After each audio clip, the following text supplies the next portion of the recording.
بلغ العلا بكماله كشف الدجى بجماله حسنت جميع خصاله صلوا عليه وآله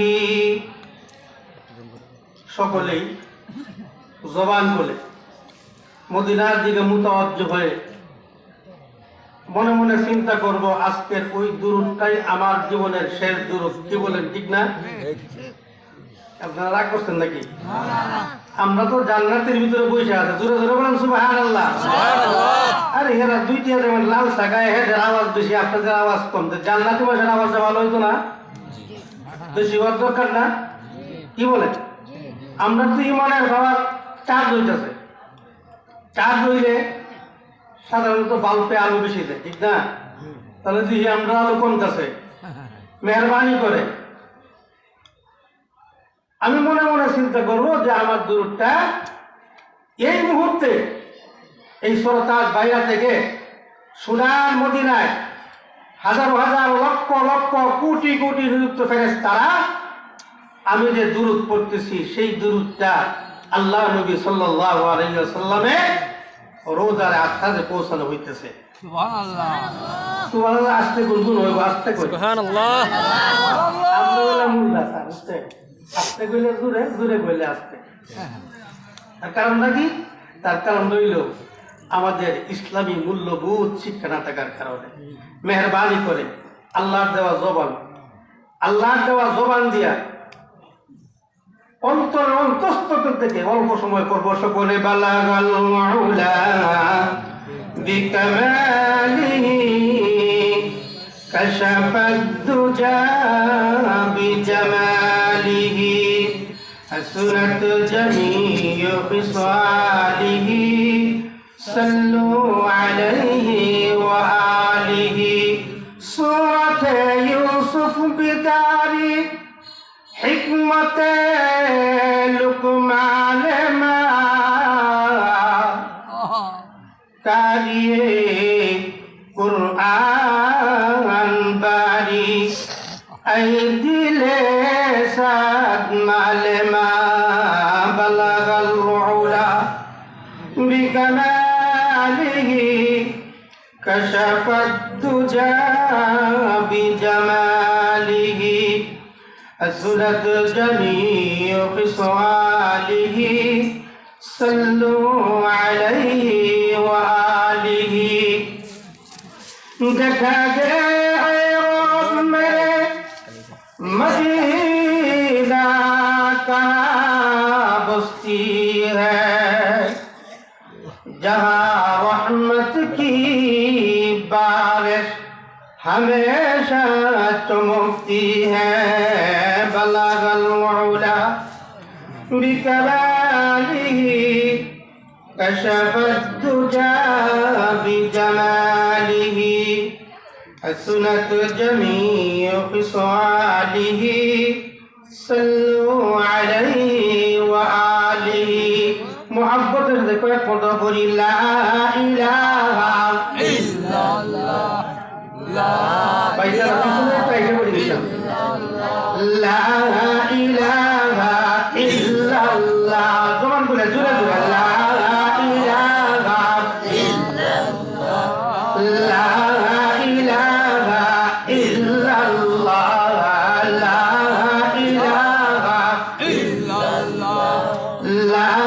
ইলাহা ইল্লাল্লাহ, লা ইলাহা ইল্লাল্লাহ, حسبي ربي جل الله ما في قلبي غير الله نور محمد صلى الله لا إله إلا الله لا إله إلا الله لا إله إلا الله لا محمد رسول الله সাল্লাল্লাহু তাআলা আলাইহিস সালাতু ওয়াস সালাম। আলহামদুলিল্লাহ, হযরত সুমাইয়া রাদিয়াল্লাহু তাআলা আনহা মহিলা মাদ্রাসা, শ্রোতাস ভাইরা, ঈদগাহ মাঠ সংলগ্ন আজকের এই ইসলামী মহাসম্মেলনের আমার পরম শ্রদ্ধাভাজন সম্মানিত সভাপতি মহোদয়, আমার উস্তাদ হযরতুল আল্লাহ হযরত মাওলানা পাকুন্দের বড় হুজুর, সম্মানিত উলামা একরাম, সম্মুখে উপস্থিত কোরআনের পাগল, কোরআনের সৈনিক, পর্দার অঞ্চলের ওয়াজ শ্রবণরতা মা ও বন্ধুগণ, সর্বপ্রথম সেই মহান রব্বুল আলামিনের দরবারে লাখ কোটি শুকর গুজার করছি। এই কনকনা শীতের রজনীতে মহান রব্বুল আলামিন বিভিন্ন স্থান থেকে, বিভিন্ন পুত্র হইতে আল্লাহ জাল্লা শানুহু লক্ষ কোটি মানুষ থেকে যাচাই বাছাই করে, মহব্বত করে, ভালোবেসে, আদর করে, মায়া করে, দয়া করে ওই জান্নাতি একটা পরিবেশে এই সামিয়ানার নিচে কোরআন এবং হাদিসের আলোচনা করা এবং শ্রবণ করার রব্বে কারীম তৌফিক দান করেন। শুকরিয়া দান করি আলহামদুলিল্লাহ। জোরে জোরে বলি আলহামদুলিল্লাহ। ভাই, নিয়ামত পাওয়ার পরে নিয়ামতের শুকরিয়া আদায় করতে হয়, কি বলেন ঠিক না? জবান কার বলেন? জবান কার দেওয়া? যাদের বয়স 70 হয়েছে, ওই জবানটা ঠিক রাখার জন্য বাংলাদেশ সরকারের কয় টাকা ট্যাক্স দিছে কথা বলে? তা আল্লাহ পাকের জবান দিয়া তো জীবনদার কি করে? আল্লাহ পাকের নিয়ামতের শুকরিয়া আদায় করে আল্লাহ পাক কি করে? নিয়ামত বাড়ায় দেন। জোরে জোরে বলেন সুবহানাল্লাহ। এই ওয়াজ তো আমি শুনছি জীবনে কত হাজারো বার, অভাব নাই। প্রত্যেকটা শুক্রবারই তো স্যার প্রায় মসজিদের হুজুর, ইমাম সাহেব হুজুররা কয়, কিন্তু শুধু খালি মানার বাকি আমি, কি বলেন ঠিক না? একটা আয়াত করে কোরআন শরীফে, লা ইন শাকারতুম লাযিদান্নাকুম ওয়া লা ইন কাফারতুম ইন্না আযাবি লাশাদীদ। আল্লাহু আকবার। এটা অর্থ সবাই জানে, শুনতে শুনতে মুখস্থ হয়ে গেছে, কিন্তু কি নাই? এটার উপরে আমল নাই। কি নাই বলে? আমল না থাকার কারণে প্রতিনিয়ত মাইকে ঘোষণা হয়েছে,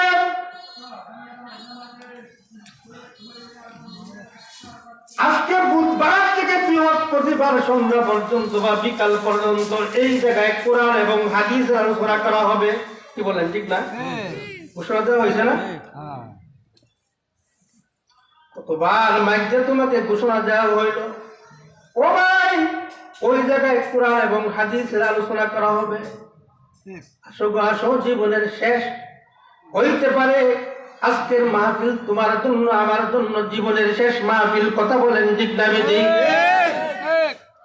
আগামীকালকে সকালবেলায় যদি তুমি শুনো মাইকে ঘোষণা হয়ে গেছে, এই বাইরের ছেলেটা যে মাইকে কথা বলছিল তার জন্য মৃত্যুবরণ করছে অমুক সময়, তারা যা কথা বার হইতে পারে না, হইতে পারে পারে না? এরকম করে বলেন জামানা জামানা বহুত হাল রহতা নেহি, গুজশতা জামানা ফির আতা নেহি। ও আমার বাবারা, ও আমার ভাইয়েরা, পর্দার অঞ্চলের মা বোনেরা, ও শাস্তলের ভাইয়েরা, যারা রাস্তায় পয়সা পয়সা দাঁড়ায় দাঁড়ায় চা খাইতেছো, মনে মনে ভাবতেছ আমিও তো ওয়াজ শুনতেছি। বলে না না না না, তোমার ওয়াজ শোনা আর মাহফিলের ভিতরে পয়সা ওয়াজ শোনা, এটা জমিন থেকে আসমান পর্যন্ত যত পারে এর চেয়ে বেশি পারে। কথা বলেন ঠিক না বেশি? তুমি অসুস্থ না, তুমি মাজুর না, তুমি বদির না, তোমার শক্তি আছে, আল্লাহ দেওয়া শক্তি, তোমার পায়ে শক্তি আছে, তোমার বিবেক আছে, তোমার বুদ্ধি আছে। বারবার বলা হইতেছে যাও, যদি ওই ঈদগাহ মাঠটা অল্প সময়ের জন্য কালকেও মাঠ ছিল, কিন্তু আজকে আর ওইটা মাঠ না, ওইটা ওই মুহূর্তে রব্বে কারীম জান্নাতের বাগিচা বানায় দিছে। আপনারা তো ভাই সুবহানাল্লাহ কোয়া শুরু করছেন। আজান এত দূর বলে চলবো? এই সুবহানাল্লাহ এই আওয়াজ যে জান্নাত পাওয়া যাবে কথা বলে।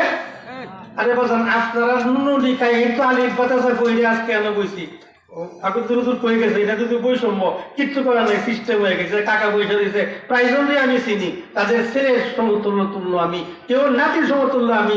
ওই যে স্যার বসে আলহামদুলিল্লাহ খুব ওয়াক্টেক মানুষ। ওই দিন উনার প্রোগ্রামে আসছিলাম, আমার কাছে খুব ভালো লাগছে ম্যানেজমেন্ট। এত রাত পরে রাত্রে 12:30 বাজে, প্রায় 2 ঘন্টা আলোচনা করছি। এরপরে তো এইটার কয়টা বলগুলো যাই হোক আলহামদুলিল্লাহ। আমরা যারা এখানে পড়ছি সবাই জান্নাত চাই না ইনশাআল্লাহ? সবাই জান্নাত চাই না ইনশাআল্লাহ? ও ভাই জান্নাত ছাড়া তার একটা কি আছে? জাহান্নাম। জাহান্নাম মানেই কষ্ট।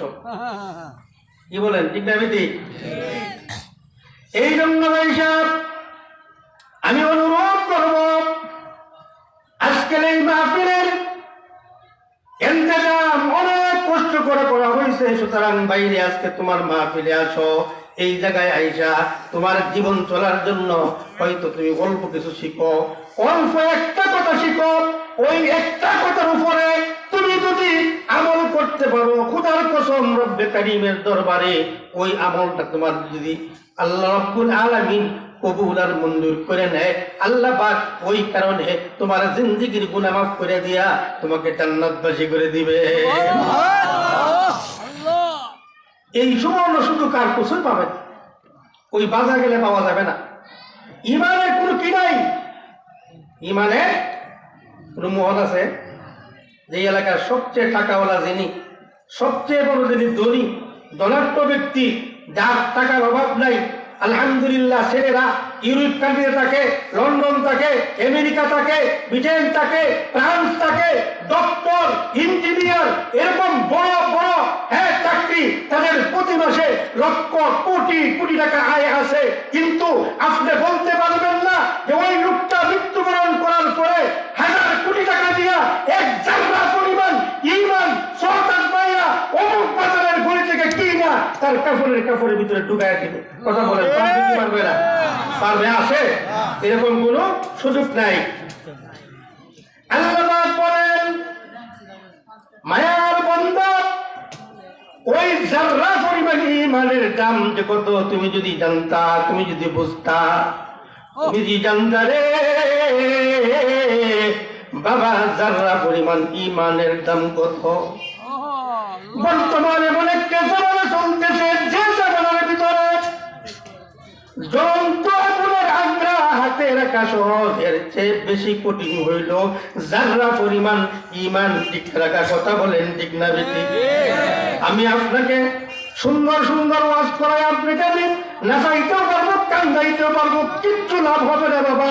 আমি তোমার ছেলে হিসাবে তোমার পায়ের নিচে হাত রেখে বলে যাই, অন্ধকার কবরের সামান জোগাড় করো। যদি কবরের সামান জোগাড় করতে পারো, কবর তো তোমার এমন একটা জিন্দিগি, যেই জিন্দিগির শুরু আছে শেষ নাই রে বাবা। এই লোকটা কবরে গেছে, সে জানে কতদিন কবরে থাকা লাগবে। কথা বলেন ঠিক না বেঠি? আর আপনি আমি দুনিয়ার একটু চাকচিক্য, দুনিয়ার একটু সৌন্দর্য, দুনিয়ার একটু আরাম, দুনিয়ার একটু আয়েশ, দুনিয়ার একটু বাহাদুরি, দুনিয়ার একটু বাহ বাহ পাওয়ার জন্য, দুনিয়ার একটা শেয়ারের জন্য, দুনিয়ার শুধু একটু হালকা সম্মানের জন্য জীবন ভর কত নাফরমানি করতে করতে করতে করতে সুগল করি মিথ্যা এইগুলা করতে করতে আজকে আপনার আমার কলব হয়ে গেছে দুর্বল, যার কারণে হুজুররা বনবিন করলেও আপনার জবান থেকে আলহামদুলিল্লাহ আল্লাহু আকবারের আওয়াজ বাইর হয় না। কথা বলেন ঠিক না বেশি? এই জন্য ভাই সাহেব আমি আপনাকে বলতেছি, ওই কথাটা শয়তান দোকানে যাওয়ার পরে তোমার জবান থেকে আল্লাহর প্রেমের ভালোবাসায় আলহামদুলিল্লাহ বাইর হয়ে যাবে, আল্লাহু আকবার বেরিয়ে যাবে, সুবহানাল্লাহ বাইর হয়ে যাবে। তখন বান্দা মনে মনে সন্তান মনে মনে চিন্তা করবে, ওরে আল্লাহর বান্দা জীবনভর নামাজ পড়ছো না, জীবনভর এরকম ভাবে হক নষ্ট করছো, আজকে মাহফিলে যাওয়ার পরে যখন তুমি মনে মনে চিন্তা করলা, তওবা করলা, জীবনে আর গুনাহ করবো না, জীবনে আর গুনাহ করবো না, আল্লাহর বান্দা একটা আজকে ঐক্যবদ্ধ হয়েছে, সে নিজে নিজে বুঝতেছি চিন্তা করে সক্ষম হয়েছে, প্রভু গো, জীবন তো আমার চলে গেল, আমার জীবন চলে গেল, আমি না কালকে দুনিয়াতে আসছি, আমি কেমনে, আমার দাড়ি একবার ছিল না, আবার দাঁড়িয়ে আসছে, আমার জীবনে আমার শরীরের ভিতরে কোন দাড়িটা পাকছে, কোন সময় পাকছে, কেমনে পাকছে, একটা দাড়ি বাইকে গেছে, মনে মনে চিন্তা করে হাইরে গেছেন ফাটাকে ফাইকে গেল নাকি, এরকম করতে করতে যখন এক এক করে তোমার জীবনের পরিবর্তন হয়ে শুরু করে দিল, এখন নিজে নিজেই ভাবতেছে কি করা যাবে, কিন্তু কল্পনাও করে না, মনে হয় কালকে দুনিয়াতে আসছি। কথা বলেন ঠিক না বেঠি? ওই জন্য ভাই সাহেব, ওই দুনিয়ার ভিতরে আখিরাতের সমান জোগাড় করার জন্য যে ব্যবসা রব্বে কারীম তোমাকে শিখিয়ে দিয়েছে, প্রভু গো, তোমাকে আমি অনুরোধ করে বলি বাবা, দুনিয়ার পিছনে ঘুরিও না, দুনিয়ার পিছনে ঘুইরা আখিরাত তামা কইরো না। কথা বলেন ঠিক না বেঠি? আর কয়দিন দুনিয়া দরবার চার সিজাস আই বেরা দর বাপতর, চার সিজাস আই বেরা দর বাপতর, কাতুয়ানি বাসুজিহা বুরহাজর, গুরবত দেশুল তালে উলফত বাবাদা, গুরবত দেশুল তালে উলফত বাবাদা, রব্বতে দুনিয়া সোহবতে বাজনা। দুনিয়ার ভিতরে আর কয়দিন তুমি করবা? দুনিয়াটিকে জানো না? দুনিয়াটা এরকম একটা বেষ্টনের সামনে আছে, তুমি মনে করতেছো একটা টকবকে যুবকের সামনে বুঝি পূর্ণিমার রাত্রির মতন রাত্রিতে যেরকম দেখা যায়, দূর বহু দূর চোখের খাওয়ার দিয়ে দেখা যায়, লেখ দেখ ময়দানে একটা মহিলা সুন্দর রেশমি কাপড় পরিহিত অবস্থায় আছে, যুবক টকবক করতেছে। আয়াতুল ওই নজরুল রহমতের সময়, যেই সময় কোনো মানুষ নাই, নীরব হয়ে গেছে, চতুর্দিকে অন্ধকার অন্ধকার, কি অন্ধকার, মানুষগুলি সময় ঘুমায় গেছে, পশু পাখি ঘুমায় গেছে, কিন্তু ওই লেখ দেখ ময়দানে চতুর্দিকে কোনো মানুষ নাই। এত সুন্দর রমণী, এত সুন্দর মহিলা আমার চোখের সামনে আর কোনোদিন দেখছি না। ওই যুবক পাগল পাড়া হইয়া সেই দিকে দৌড় দিবে না? কথা বলেন ঠিক না বেঠি? কি জন্য দিবে? তার যৌবনে সভ্য করতেছে। যুবক যখন দৌড় দিয়ে গেছে, দুনিয়াটা এরকম আছে বাবা, আগে দেখবেন মার মা একজন বুড়ি মহিলা, যদিও সুন্দর কাপড়, সামনে গিয়ে দেখে কি করলাম, আমার তো পুরা সময়টাই বিতা গেল। কথা বলেন ঠিক না বেঠি? আজরাইল যেদিন আসবে, আসার সময় তুমি চিন্তা করবা, আজরাইল যেদিন তোমার সামনে আসবে, আসার পর তুমি চিন্তা করবা, কেউর সামনে জান্নাতের স্টেপ জায়গায় দিবে, কেউর সামনে জাহান্নামের ভয়াবহ আগুন দাউ দাউ করে জ্বলতে থাকবে। জাহান্নামের আগুনগুলি কেমনে জ্বলবে?